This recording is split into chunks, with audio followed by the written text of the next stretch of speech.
The halting of the oil spill for however long is much needed good news for residents along the Gulf, but it is nowhere close to making things right again for the victims of the disaster who've lost their jobs, their way of life, and in many cases, their faith in our government. Today on CNN's American Morning, we heard a really emotional plea from the wife of one oil worker to President Obama. Listen to what she said. I put my faith in you, sir, when I voted for you. I believed in you. I believed that you cared about me and my family.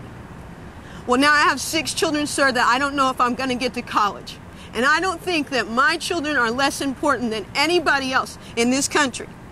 That's the way democracy is supposed to be. On July 21st, I'm going to speak in Lafayette, Louisiana.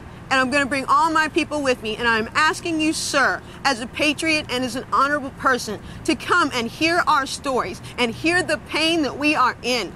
We are crying out to you. Louisiana is crying out to you. We need your help. Afterwards, I'd like to take you on a tour. I don't want any politicians to go with us. I don't want no press there, no cameras, no BP personnel. And I will let you meet the people that this is affecting, sir. And that woman is Cherie Foytalin, and we wanted to talk with her a little bit more. She's good enough to join me tonight from New Orleans. Cherie, welcome to you. I do want to start by getting your reaction to today's big news that at least the flow of oil into the Gulf has stopped. What does that mean to you and the rest of the families down there? I think that that's great. I'm happy that it finally happened after 84 days and 11 deaths and millions of animals murdered. And God only knows how many more people affected. But the truth of the matter is, it's not over. It's not over till there's not one drop of oil in my Gulf. That's what I want, not one drop of oil. And they can take the dispersants. I don't want to say where they can take them. You, a lot of people have heard you, have heard your message. Do you expect to hear from the White House? Do you expect to hear from the president? If he's an honorable man, he'll call me. I put my faith in him. I gave him the only thing a poor person has, and that's a vote. And I expect to be answered. If he doesn't do that, then we'll know. And we can all grieve, because America is dead. The America that John Adams dreamed up when he said that noblemen were just as important as the small man, when he said we deserve clean air, we deserve clothes on our back, it's gone. So, Cherie, I know your husband lost a lot of income because of the spill. Do you blame that on the spill itself, or as a lot of people do right now, because you're hearing a lot of folks talk about it, the moratorium on new deep water drilling and the effect that that has had on the industry that's the lifeblood to a lot of people in Louisiana? Well, the president told me and everybody else to call BP. He said they set aside $20 million for us. I've called him 10 times. I've talked to our governor, and he's called them. The Workforce Commission of Louisiana has called them. The Social Services of Louisiana has called them.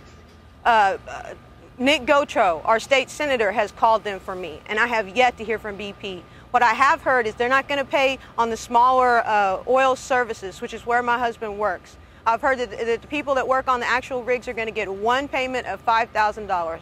Well, to date, I've lost $16,000. All I'm asking for is to be heard. When he puts us down, because he's about to pull the plug on all my people, in my town of Rayne, we lost 142 people lost their electricity because they couldn't pay it. That's 10% of my population, and this is the beginning. When he puts us down, I want him to look me in the eye. If he can look me in the eye and still pull the trigger, then I guess it's all right. So, Cherie, let me ask you to be specific. I mean, what would you like to see him do, honestly?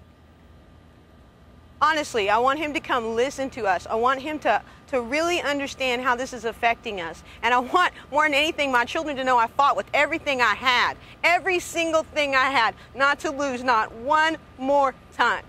And then I want to take him to the good people in the Gulf, because I've been there and I've talked to them, and they're my friends. And I want him to get the chance to talk to them to see what BP is doing to us. I want him to understand. I want him to show faith in us. I want to be able to show faith in him again and in the government again. This is what the government is for. They're supposed to take care of us. And they're letting us down. Not just the oil workers, the fishermen, the crabbers, the oystermen, the shrimpers, all the people of South Louisiana. and Alabama and Mississippi and Florida and Texas, 4 million people strong, crying out. And what do we get? We get lies, we get commissions, we get meetings, we get hearings. Well, for God's sake, Jesus did not hold a commission about the lepers. He went out and helped them. That's what I'm asking him to do. If he says he's a Christian, then stand up and act like a Christian and come help us.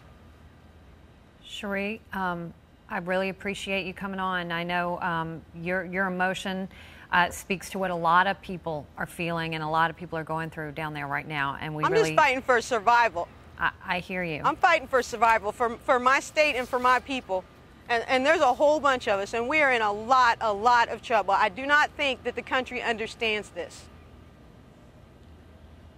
If they did, they wouldn't let it happen.